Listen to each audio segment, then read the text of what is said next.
one of my most frequent collaborators, actor and musician. Say hello, Greg. Hey, how's it going? Thanks for having me. Not too bad, but no problem. Thanks for coming on. So, Greg, recently, I was looking at your video, the one you did. Well, there's two videos you did. You did like a reflection video, and you also did like a kind of like a highlights thing. Yep. Well, in one of the videos, you said that 2020 was one of your most productive years in terms of filmmaking. How did that come about? Seeing how restricted 2020 has been. Well, it's been very surprising. I only found it out recently when I was thinking back to it, thinking, well, you know what, I did get a fair bit of work done, but then I started thinking about comparing it to last year, when last year was my most productive year at that point, and then I think about what I was doing before COVID, and then even what I managed to get done in COVID, and I thought, actually, I've actually done more work and improved on like some elements of what I was working on before. Like I've actually improved a lot better, and not only just done more stuff, but I've stepped back into directing. I've written a lot more. I got a bit better with sound. Got better with editing, small things like that. And I thought, like expanding on your skills. Yeah, and then also when I started college again, I started off a lot stronger than I did this year. So I thought, you know what, actually this year has been a lot more productive than last year. And again, it's a huge surprise when you can do very, very little, but you manage to, I don't know, between myself and other people I was working with, we managed it, and we got a lot of nice things rolling. Ready. And do you think like with 2020, with people being in lockdown and working on scripts and all that there's like been a sort of surge or spike in opportunities, especially for actors, say, because actors often struggle to get work. Like I've heard a lot of the struggles. Do you think there is, and if not, do you think that there maybe will be? I'm not sure. I think in some ways there might have been some new opportunities that came up for people. Like for people who might live remotely and might struggle to get a certain distance to, like, say for example, myself and most other people I would know who don't live in Dublin would have to travel a bit to Dublin. Now it's not too far, but we'd have to travel to Dublin to do most of our work. And now I don't know to what extent of like the acting work, like for the country, how far that goes, but I think there's a lot more opportunity now for people to actually do acting work from home, also just record their own videos and post it up and sharing it around. So and in some ways it's given them more free time, like say if they were caught up with a job, or if they were caught up with say before they had to go to college a lot and that took up most of their time, and now that they're doing it online home, it became a lot more manageable. I think that could be a part of it, but again, I'm not 100% on it. Yeah, it's I think for me, like one of the biggest things to come out of the pandemic for me was I was starting this podcast. Like I don't think it was something I would have done without the without the extra time that was kind of forced my hands with the lockdowns and so on and so forth. Like, and I think it's going to make me realize that the kind of especially watching Jordan Peterson's biblical series, and you watch him as well. He talks about purpose and all that. Like, and I think obviously there's a lot of depression going about. I mean, there's a lot of people who are not even properly clinically depressed, so to speak, but just kind of not feeling any kind of sense of purpose. Like, and do you think? I mean, you're a guy with you have several passions. I mean, you're into music and all that. Do you think? Do you find a very strong importance in having a purpose? Absolutely. I think I don't know if I have much to say on that really, but I think if you it's a bit of a random question. If you don't have a purpose, then I think there's something that you always feel is missing, and that's something that when filled gives you a lot more meaning to your life, and something to really work towards. Yeah, so as without it, you're kind of disorientated. In a way, yeah. And are you optimistic about 2021? Like in terms of, I suppose, in terms of your general life, but especially like in your career.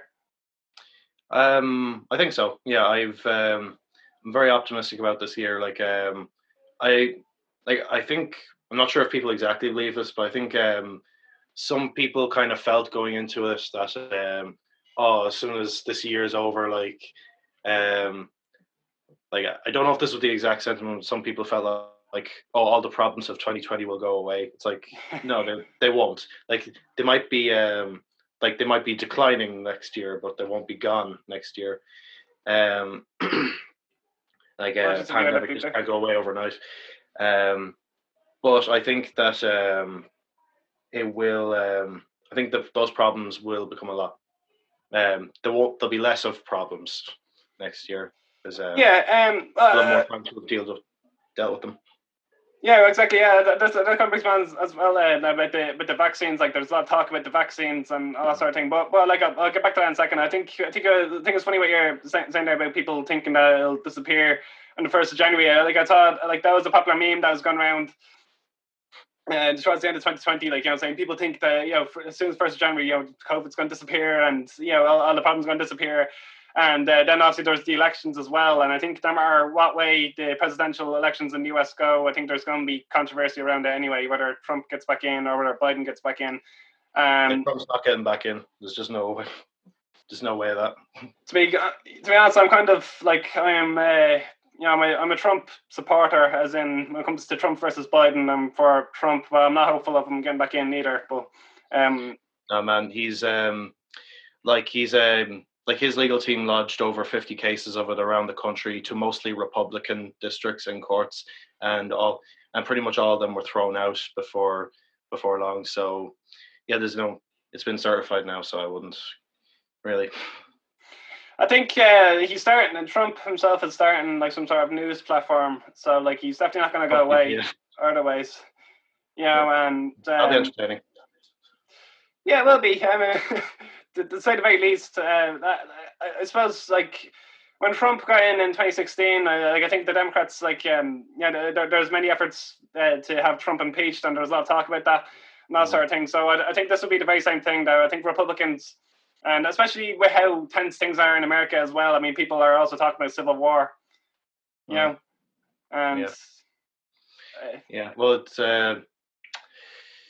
well, it's there is going to be a lot of tension over the next couple of years. There's already been from what I can see, looks like there's been a big kind of civil war in the left wing kind of for years now, and it looks like there's going to be a start of one in the right wing for once since I think since the whole election debacle. But I wouldn't call myself an expert on that.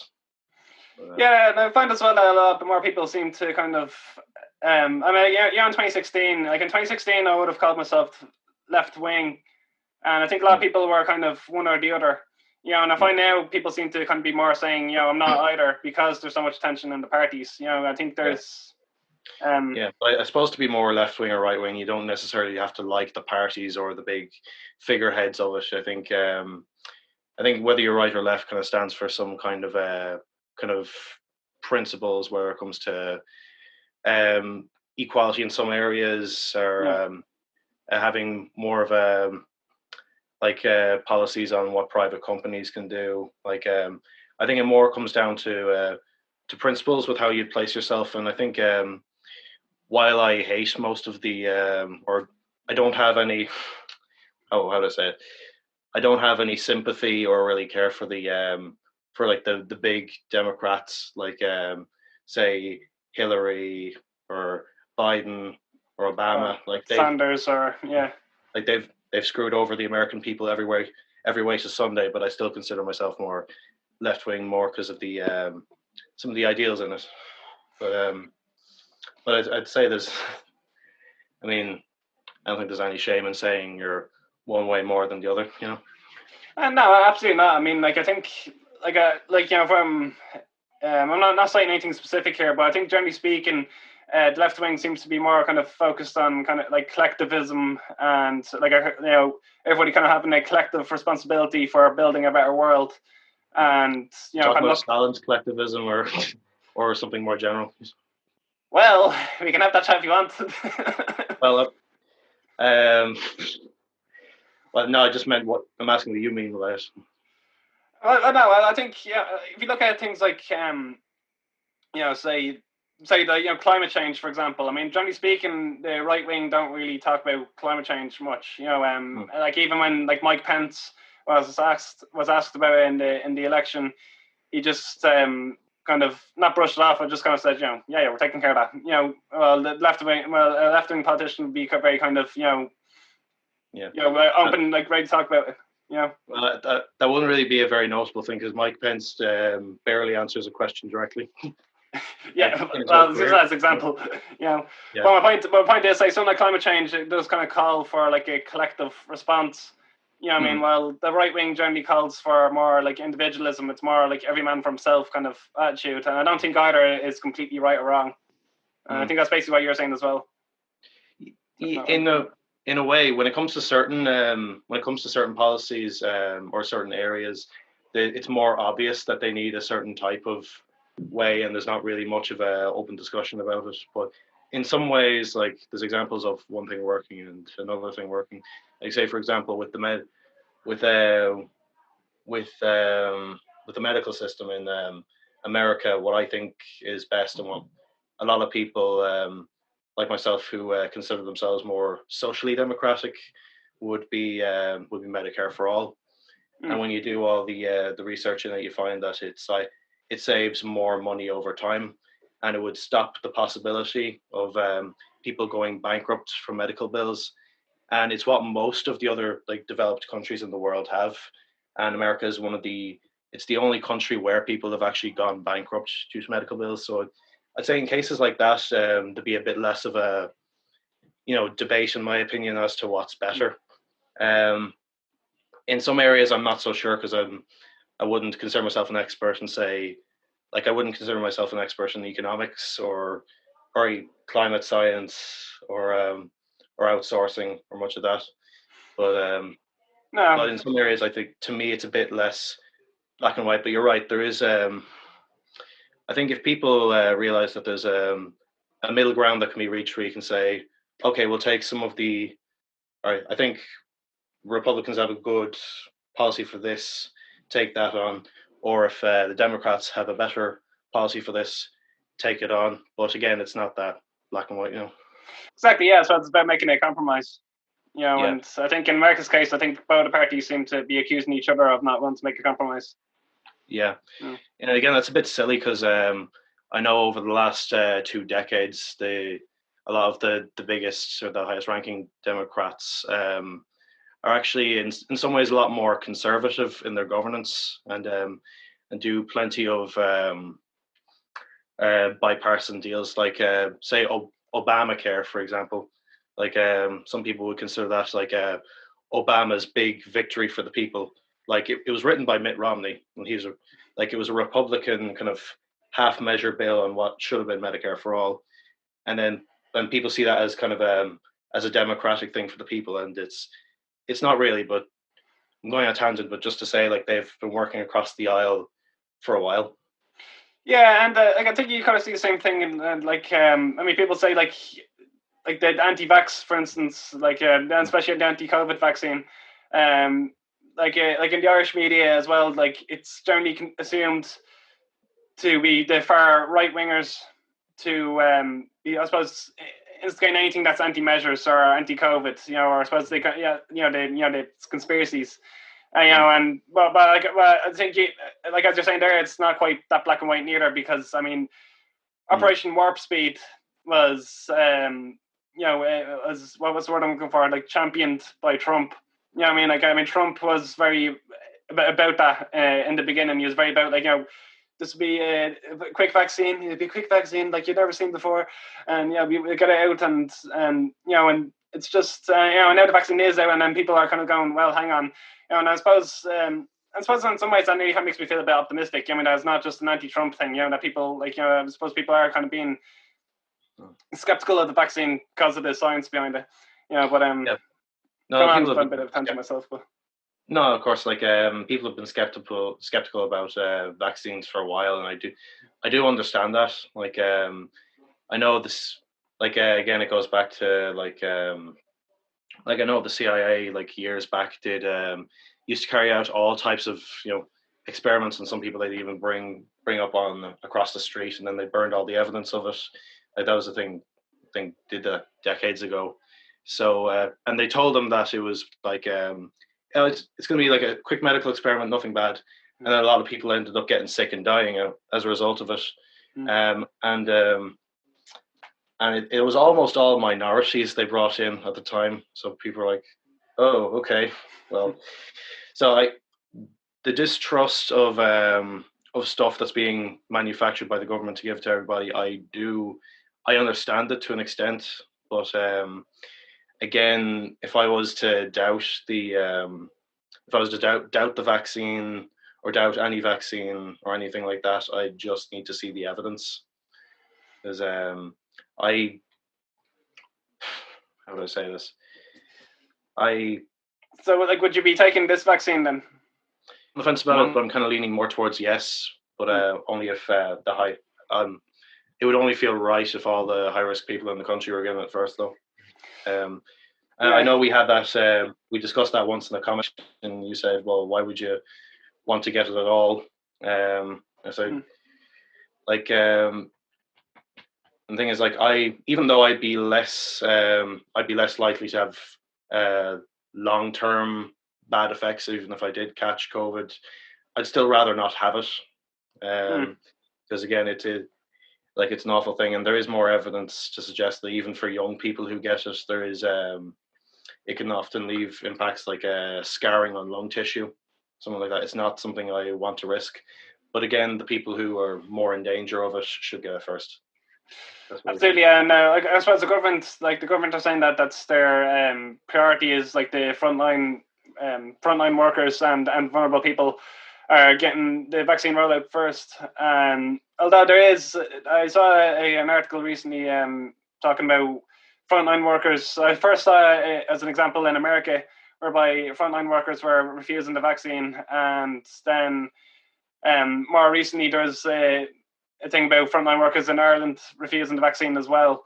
And I suppose frontline workers aren't the same as experts exactly, so I don't think so. Perhaps it doesn't prove anything in terms of follow the science or whatever, because because I suppose they're not frontliners aren't kind of studying or observing the kind of statistical element of it. If you get me, if that makes sense, they're just kind of. They wouldn't have been the ones who made the vaccine themselves. But exactly. Yeah. Different. Yeah, exactly. But at the same time, though, I think it still kind of highlights. I mean, they know better than say you or I. Possibly, yeah. But again, I'd like to see their reasoning before I kind of made a decision for my own life, kind of based on it. Well, I suppose the reasoning is the fact that it's rushed. I think that's what has so many people uncertain. And I mean, fine. I suppose people say they trust the WHO or whatever, but I mean, at the end of the day, to them, the thing is also a product that they want people to take. Yeah. Well, I mean, yeah. I mean, it is something they want people to take, but the reasons for it are pretty understandable. It's a bit of a grey area at the moment because I think we're in the early stages of it. And I think there's no evidence that 100% confirms either argument. I don't think. I think it's just. I think it's considering what's at stake that has things so so tense at the moment. But anyway, moving on from the vaccine, I think one of the good things to come out of 2020 was that I think there's been great independent films out because Hollywood has fecked off. And I think there's like examples like Wolf of Snow Hollow and Hunter x Hunter and all that. And me and you, we spoke before, like, because you're also a musician, Greg. So and we talked about basically about like indie music today versus the mainstream music. Do you see? Could you see that as an upside coming out of this pandemic as well? Say as a music person, do you think there's any kind of more window for opportunity for independent music to get out there? It's hard to say. Like, I think there are many avenues that indie artists are kind of using to their advantage, like Bandcamp and yeah, Bandcamp, SoundCloud, a couple of others. But I think, I think they do decently on Spotify as well. Mm. I think I kind of, in the same way where you said Hollywood's fecked off in a way, like where they couldn't have those boardroom meetings, and they because filming like Avengers 9, let's say they Yeah. wanted to film Avengers 9, and they couldn't, like, and it'd be too costly to get everyone on the set and have them social distancing, but also have all the everything they want. I think for some of the big budget films, they just couldn't legally kind of achieve the world building that they'd want. So I think they had to they have to revisit it at a later date. So in the meantime, people have kind of stepped forth who have their own means to make films, and Yeah. own safer means to make films, and and they can do it with less than a fraction of what they work with. And I think in a way it's the same with music. Kind of tying back to your question, Yeah. where some of the biggest artists, like literally at the start of it, they were literally locked out of the studio, and they're like they wanted to go in and record, but they just weren't allowed to. And some people who have their own setup at home, or indie musicians, or who knows someone who has all the recording equipment, they were able to work on the stuff, have all the time to master it, and put it out there and share it. So it did leave a gap that some people could use to their advantage, and and a lot of it has found a good audience, which is brilliant in my opinion. Yeah, I suppose it's one day if you like. I think so that I like to think about the optimistic things that are kind of coming out of this pandemic. I mean, and I think for artistic people, because there's definitely something now in the film people, which is half the reason I asked you, because I'm not a music person. Like, I don't know how the circumstances have affected the whole music industry or the indie music industry. I can only speak for myself. It gave me more time to write songs. Now I turned out to be a very slow writer. I've only made 3 basically over all the months. I'm working on 2 new ones now. But going back to your point, yeah, it does give you more time to to actually sit down, practice it, write it, perfect it, master it. I don't have the materials to master stuff, and I haven't recorded like that before. But and do you have plans? Yeah. And like, do you have like the songs that you've written? Like, do you have plans to get them mastered and produced soon? Yeah, I don't know how I'll do it. I think I talked to one of my friends who's becoming a music producer. He's doing very well. I've talked to him possibly about doing it, and he said he'd be interested in giving it a go. So I guess we'll see how it goes. Definitely, yeah. So I suppose you seem to be you're slightly more focused on film, or at least as of the recent months. And anyway, you've been more focused on film because you made a documentary, My Local Charity Shop, and then you're doing cinematography on something else. What's the name of the film again? It was college film. Dying Light. Was it? Dying Light. Yeah. So it's So could you see yourself sort of like intensifying your focus on your music career, or do you find film has been your primary thing? Yeah, for the last couple of years, I was when I was in school, I like in TY, I wanted to be a singer, to be a musician. Yeah. And I love getting in front of people and singing. I wrote a bit then as well. I had dreams of starting a band and all that. I tried it a few times, didn't work very well. And when I got to make me for sure film. Yeah, but when I think when I thought about it, I thought, okay, what kind of artist do I want to be? And because I couldn't figure it out. But the year before, when I started getting into acting more and films more, I felt like I had more of a clear identity in it, in some way. So I thought, okay, I'll stick with this first, and if music becomes something that I can feel I have a strong something to say with, kind of in the future, then I will come back to it. And I'd say recently I've come back to it more because there were songs I wanted to write, and they were very true to myself, Did which you ever wasn't see? so much the case back then. Did you ever see yourself like being like say something like music composing for a film? Well, I couldn't conduct an orchestra, but I wouldn't Not have yet. just be playing the sticks like, yeah, you do your thing. But yeah, if someone asked me to maybe write a song on the guitar, play it, sing it, I could do that. Maybe. Deadly, yeah. Yeah, no, Brent. So, and like, how long were you at the? Yeah, are you at the music thing? I mean, I know you've been at the filmmaking from well about the ages of you must have been about 17, 18. Yeah, Um, 16, 17, yeah. 16, 17. So yeah, so in the case of music, is this something that's more lifelong? Yeah, I'd say so because I would have started singing back in primary school, and I kind of kept with it until secondary school, and then I picked music as a subject in secondary school, so then I had to keep going with it.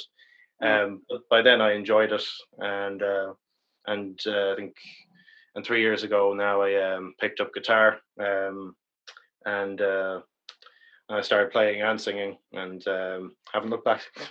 Deadly. And like it's So wait, sorry, just to answer your question again. sorry, yeah, go ahead. Music is a bit more lifelong, as I think I was trying to say, and it was my first passion. Deadly, yeah, and like is it something that kind of like does it run in say in your family at all, or because I find that these things like say like music writing and song playing, there seems to be a very hereditary sort of thing, like my family being an example. Yeah, like not to a huge extent from what I can make out, but I think my great granny and my granny and my mom could play piano, and they liked to sing a bit, but I think that was mostly it. So, but it was there, you know. Yeah, it's in your blood to some extent. It's in your genetics. Yeah, my sister started playing piano a couple of years ago, and we figured out that she actually had a natural ear for melody, and where she could hear something and then just play it. And she'd been only playing for a couple of months at that stage. I said, "All right, that must be something hereditary because that's something I can't do." So it's like Kurt Cobain. Like Kurt Cobain, I saw a documentary about Kurt Cobain one time, and I was talking about him like when he was a kid, that he was already like learning songs, like like he was like 5 or 6 or something. It's just natural talent. Yeah, I think it's often overlooked, but Kurt Cobain did have a great ear for melody. He did, yeah. Well, his music tastes were very unusual, weren't they? Like he liked Meatloaf. Yeah, and you can say that again. Like the Shags, the Butthole Surfers. I mean, he also loved Queen and AC/DC, which I guess, but the Shags, the Butthole Surfers, I don't really have much time for. Exactly, yeah. I wouldn't really recommend it. And he's a big fan of the like the Beatles and Ram, like which again I suppose it's more I suppose unsurprising. I mean, they're both of them are fairly influential, But yeah, he's an unusual bloke. He was. Wouldn't have any other way. So say again. I wouldn't have him any other way. Exactly. Yeah, but yeah. So in your filmmaking and like we've talked a bit about your music, but in filmmaking, I know you primarily act, and I co-produced films with you, Takbir and Scarlet, and then at the end of this lockdown, hopefully Here They Come, if all goes well. And then, but you've also done sound recording for Anthony O'Reilly's film Widespread, and then, as we mentioned already, the cinematography, and let's not forget about the clapper louding. Not forget. And so which of those jobs do you enjoy most? Do you find? I mean, would acting be something that you kind of stick mostly to, and then you kind of enjoy kind of working on other things, or is there other film roles that you really, really enjoy, like you're really passionate about? Like, I'd say no. Sometimes I I always want to say like I love film and acting equally, but there will be some times if you catch me on a certain day where I'll say I prefer one thing more. I think I lean more towards acting being the most fun. But because I can occasionally feel the stress with some of the other film roles that I do like.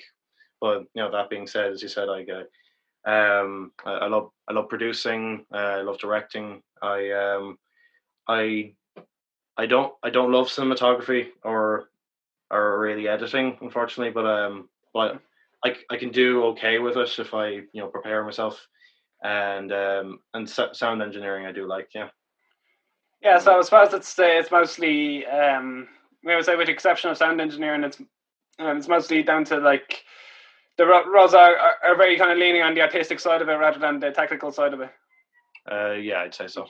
Yeah, and I find I'm a bit like that as well. Like even like editing, it wasn't something I immediately loved, but it was something I was kind of basically forced to love in order to in order to do what I wanted to do. Yeah. Yeah, no, it makes sense. Like you probably heard the story when Albert Einstein was in school. Like he was like his teachers thought he had disabilities because he wasn't academically gifted at all. But as soon as and he used to hate maths. But I think once he kind of he practiced it, once he kind of cracked it in his head, then he loved it, and he was working with it for most the rest of his career. It's dyslexic as well, isn't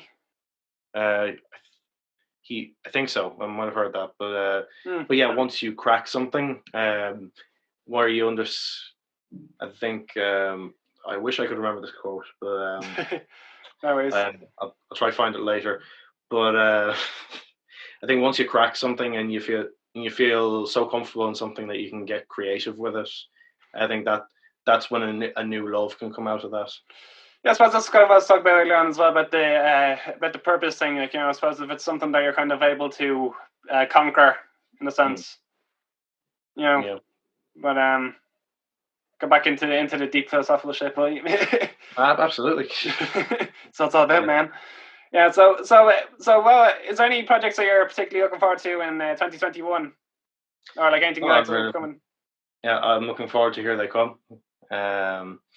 Okay, next question. And that's all I want to do. Yeah, well, watch the space. Me and Sean are going to be co-producing his next film, Here They Come, and we're really looking forward to that. It's a kind of a post-apocalyptic thing, to say the least. And I'll be working as an assistant director on The Narcissist, which my girlfriend Dana is making. I saw in your video a bit the promo for that, and it's I don't think you showed the full promo in it, but I think it already kind of looks steady. I think the guy that he's had for it is perfect. I think he has. I'm not like a narcissist expert, but I think he has this kind of what's the word I'm looking for? Kind of magnetism about him. There's something that kind of jumps out at you about him. Yeah. I remember. I wasn't there for it, but I remember Philip, who is playing the narcissist role in this. He really stood out in the auditions, even though he's a lovely guy when you talk to him. He's that's what the narcissist wants you to think like. He's not a narcissist whatsoever, but yeah, he slips into that role very well. So say other than that, we're myself, Anthony, and the Dream Factory Productions. We're getting ready to shoot the Hitmen soon, hopefully. So I'm going to be working as a sound engineer on that with Mikey Kane, and then there's and the last thing I think of is I'll be working on a Zoom drama with Dean Houlihan and Harley Cubberley called Anniversary. Oh, deadly. Yeah, I think I'm familiar with that. I just remember that Harley was doing something called The Anniversary. Yeah. I mentioned it in the video in passing, but I didn't have a concept poster or a teaser or anything, so I was just showed the picture of them, the script page, and then just the Zoom monitor. Yeah, deadly. No, so that's good. So you already have an exciting year coming up ahead. Yeah. I'm really looking forward to it. all of it. Yeah, no, deadly. Here they come, and getting this off the ground is the only thing I have to look forward to at the moment. Yeah, when there's other little bits and pieces. So I kind of I envy you a little bit. Right. Well, thank you. But I'll remember to make Here They Come extra special. Oh yes. I'll have a couple of surprises for you. Oh really? Yeah, but not the type you'll like though. Okay, well, I'm not looking forward to that. You and that Bobby Calloway fella. Yeah, we like trolling you. Getting up to mischief. Yeah, we'll just I'll just give you one clue. Okay, that's all I'm giving you. Podcast abruptly ends. Okay, I think we've covered everything, Greg. So thanks for coming on, and I'm sure I'll definitely have you on again at some point. No, I was happy to be on, man. Thank you very much.